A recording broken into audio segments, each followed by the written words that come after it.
ខ្ញុំជឿថាអ្នកនេះប្រកាសជាធ្លាប់ឆ្ងល់ហើយថាហេតុអ្វីឬរូបភាពឬក៏វីដេអូដែលគេថតមក blur background ស្អាតម្លេះ Yeah វាប្រកាសជាតទៅជាមួយនឹង aperture នេះហើយជំរាបសួរប្រិយមិត្តម្ដងគ្នា Yeah ជួបជាមួយខ្ញុំម្ដងទៀត Rihu អូខេនៅក្នុងវីដេអូថ្មីមួយទៀតហើយតែនិយាយអំពីកាមេរ៉ាដ៏ដែរក្នុងវីដេអូមុនគឺខ្ញុំនិយាយអំពី crop sensor និង full frame របស់ខាងក្រៅដែលនិយាយពីកាមេរ៉ាគឺឲ្យយើងចូលទៅកាន់ software របស់កាមេរ៉ាវិញដែលមានចំណុចសំខាន់3សម្រាប់កាមេរ៉ា main ដែលត្រូវតែដឹងឲ្យច្បាស់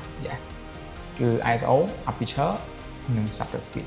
នៅក្នុង topic នេះគឺខ្ញុំនឹងនិយាយអំពី aperture តើ aperture គឺជាអ្វីខ្ញុំជឿថាអ្នកនេះប្រកាសជាធ្លាប់ឆ្ងល់ហើយថាហេតុអ្វីឬរូបភាពឬក៏វីដេអូដែលគេថតមក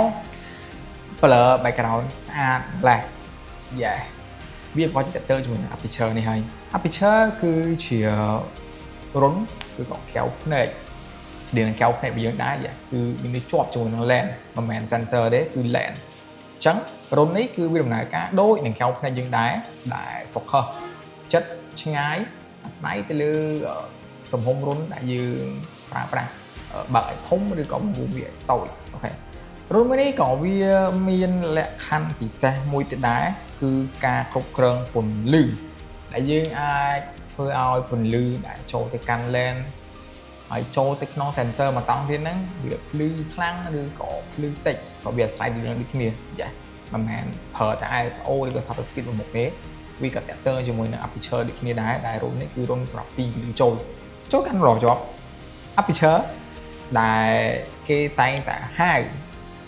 ជា f stop ទូទៅអីវាមានដូចជា 1.8 2.8 5.6 ឬក៏ដល់ f1 តែវាអាស្រ័យទៅលើ lens ដូចគ្នាមិនមែនគ្រប់ lens ទាំងអស់តែមាន f stop ហ្នឹងតូចទាំងអស់ទេយើងចូលទៅកាន់ចំណុចបន្ទាប់ដែលជាចំណុចដែលអ្នកទាំងគ្នាក៏ដូចជាខ្ញុំតែងតែច្រឡំ f stop កាន់តែតូចរុន aperture គឺកាន់តែធំនិយាយមួយម៉ាត់ហើយខ្លីជាឧទាហរណ៍តែម្ដង f stop នេះគឺ 1.8 អញ្ចឹងពលឺដែលចូល lens ចូលតាម lens រុញទៅដល់ sensor គឺវាធំដូចគ្នា f stop តូចរុន aperture គឺវាធំរបៀបអញ្ចឹងឯងចំណាំទុក f stop នេះតូចមិនមែនថាពលឺចូលតែមួយទេវាក៏ជួយធ្វើឲ្យ blur background ស្អាតដូចគ្នាអញ្ចឹងសម្រាប់អ្នកចូលចិត្តថតរូបដូចជាថត model ថត close up ឬក៏ថត macro គឺគេតែងតែចង់បាន aperture នេះតូចឬក៏ f stop តូចដើម្បីថតទៅអាច blur ខាងក្រោយស្អាតហើយបើយើងផ្ទុយមកវិញនៅពេលដែលយើងប្រើប្រាស់ f stop 11ឬក៏ f stop ធំរុន aperture គឺវាតូចវិញតែ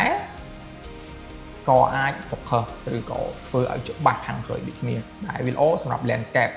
ហ្នឹងគឺការថតដូចគ្នាហើយពលឺដែលចូលក៏តិចដូចគ្នាដែរអញ្ចឹងយើងនិយាយមួយម៉ាត់ឲ្យងាយយល់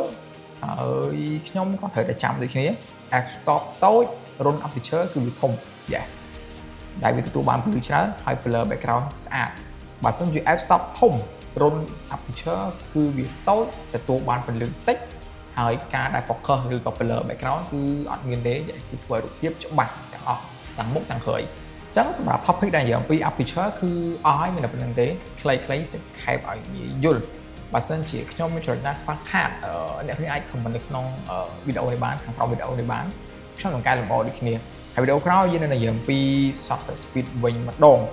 អញ្ចឹងកុំភ្លេច like និង subscribe YouTube channel របស់ខ្ញុំដើម្បីទទួលបានវីដេអូថ្មីៗក៏ដូចជាចំណេះដឹងក៏ដូចជាវីដេអូកម្សាន្តផ្សេងៗគ្នាអូខេ